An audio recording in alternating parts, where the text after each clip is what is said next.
హిస్టరీలో కొన్ని success stories చాలా సైలెంట్గా స్టార్ట్ అవుతాయి. పెద్ద నాయిస్ ఉండదు, హైప్ ఉండదు. కానీ ఒక్కసారి సక్సెస్ అయ్యాక ఆ సౌండ్కి ఈ వరల్డ్ మొత్తం తిరిగి చూస్తుంది. అలాంటి స్టోరీయే రజత్ పటిదార్ది. ఒకసారి ఇమాజిన్ చేసుకోండి, 2024లో అన్సోల్డ్ అని రిజెక్ట్ అయిన ప్లేయర్ 2025లో అదే టీంకి కెప్టెన్ అయి 18 ఇయర్స్ నుండి ఈసాల కప్ నమ్దే అని వెయిట్ చేస్తున్న ఫ్యాన్స్కి కప్పు కొట్టిస్తే ఎలా ఉంటుంది? గూస్ బంప్స్ కదా. అసలు ఎవరి రజత్ పటిదార్? ఒకప్పుడు బౌలర్ అవ్వాలనుకున్న ఈ కుర్రాడు ఇండియాస్ మోస్ట్ ఎక్స్ప్లోజివ్ బ్యాట్స్మెన్గా ఎలా మారాడు? పెళ్లి మండపం నుండి ఐపీఎల్ స్టేడియంకి ఎలా వచ్చాడు? Let's dive into the story of silent lion. Actually Rajat Patidar story ఇండోర్లో స్టార్ట్ అయింది. వాళ్ళ ఫ్యామిలీది పైప్ మ్యానుఫ్యాక్చరింగ్ బిజినెస్.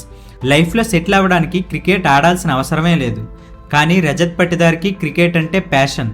ఇంట్రెస్టింగ్ విషయం ఏంటంటే రజత్ స్టార్ట్ చేసింది బ్యాట్స్మెన్గా కాదు, బౌలర్గా. ఎస్, స్టార్టింగ్లో తను పేస్ బౌలర్.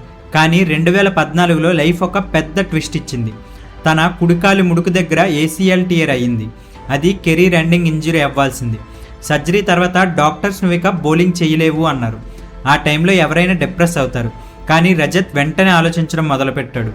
కాలు వీక్ అయితే ఏముంది, చేతులున్నాయి కదా, నేను బ్యాట్స్మెన్ అవుతాను అని పట్టుపట్టాడు. ఆ ఒక్క డెసిషన్ ఇండియా క్రికెట్కు ఒక ప్యూర్ స్ట్రైకర్ని ఇచ్చింది. 8 months బెడ్ రెస్ట్లో ఉండి కేవలం బ్యాటింగ్ వీడియోస్ చూసి టెక్నిక్ నేర్చుకున్నాడు. That is the level of dedication he has. Cut చేస్తే 2022 మెగా ఆక్షన్. రజత్ ఫుల్ హోప్స్తో ఉన్నాడు. కానీ స్క్రీన్ మీద అన్సోల్డ్ అని పడింది. ఒక్క ఫ్రాంచైజ్ కూడా ఇంట్రెస్ట్ చూపించలేదు. ఆ మూమెంట్లో రజత్ పటిదార్ ఎంత హర్ట్ అయ్యాడో మనం ఊహించలేం. ఇక క్రికెట్ కెరీర్ అయిపోయింది అనుకొని లైఫ్లో సెటిల్ అవుదామని ఫిక్స్ అయ్యాడు.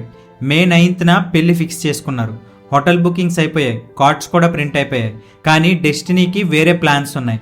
కరెక్ట్గా పెళ్లి పనులు స్టార్ట్ అయ్యే టైంలో ఆర్సీబీ నుండి కాల్ వచ్చింది.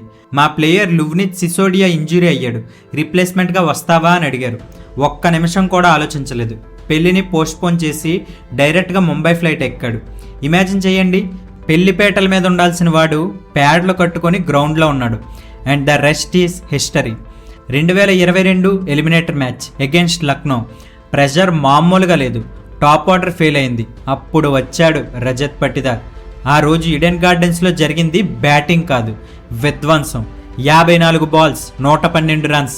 ఐపీఎల్ ప్లే ఆఫ్స్ హిస్టరీలోనే సెంచరీ కొట్టిన ఫస్ట్ అన్క్యాప్డ్ ప్లేయర్గా రికార్డు క్రియేట్ చేశాడు. ఆ రోజు తన బ్యాటింగ్ చూసి రవిశాస్త్రి ఒక మాట అన్నారు, వీడు రీప్లేస్ చేసింది ప్లేయర్ని కాదు, అపోనెంట్ టీమ్ హోప్స్ని అని.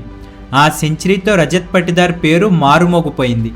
లైఫ్ ఎప్పుడూ ఒకేలా ఉండదు కదా. 2023లో మళ్ళీ ఇంజరీ, హీల్ సర్జరీ వల్ల కంప్లీట్ ఐపీఎల్ సీజన్ మిస్ అయ్యాడు. 2024లో టెస్ట్ టీంలో ఛాన్స్ వచ్చినా పెద్దగా పెర్ఫామ్ చేయలేకపోయాడు. మళ్ళీ ట్రోల్స్ స్టార్ట్ అయ్యాయి. వీడు 1 match వండర్ అని సోషల్ మీడియాలో పోస్ట్ వేశారు. కానీ రజత్ క్యారెక్టర్ ఏంటంటే తన ఆన్సర్ ఎప్పుడూ మాటల్లో ఉండదు, బ్యాట్తో మాత్రమే ఉంటుంది. డొమెస్టిక్లో హార్డ్ వర్క్ చేసి 2024 రంజీ సీజన్లో 68 balls సెంచరీ కొట్టి నేను ఇంకా అయిపోలేదు అని ప్రూవ్ చేసుకున్నాడు. And finally the biggest moment, IPL 2025. Faf du Plessis captaincy వదిలేశాక అందరూ కోహ్లీ మళ్ళీ కెప్టెన్ అవుతాడు అనుకున్నారు. కానీ మేనేజ్మెంట్ రజత్ పటిదార్ని కెప్టెన్గా అనౌన్స్ చేసింది. చాలామంది షాక్ అయ్యారు. సైలెంట్గా ఉంటాడు, టీంని నేను లీడ్ చేస్తారు అన్నారు. కానీ రజత్ పటిదార్ తన స్టైల్లోనే ఆన్సర్ ఇచ్చాడు. ఐపీఎల్ 2025లో ఏవే గేమ్స్ అన్నీ గెలిచిన ఏకైక కెప్టెన్గా రికార్డు క్రియేట్ చేశాడు. Final match against Punjab Kings. Last over thrill. RCB won by 6 runs.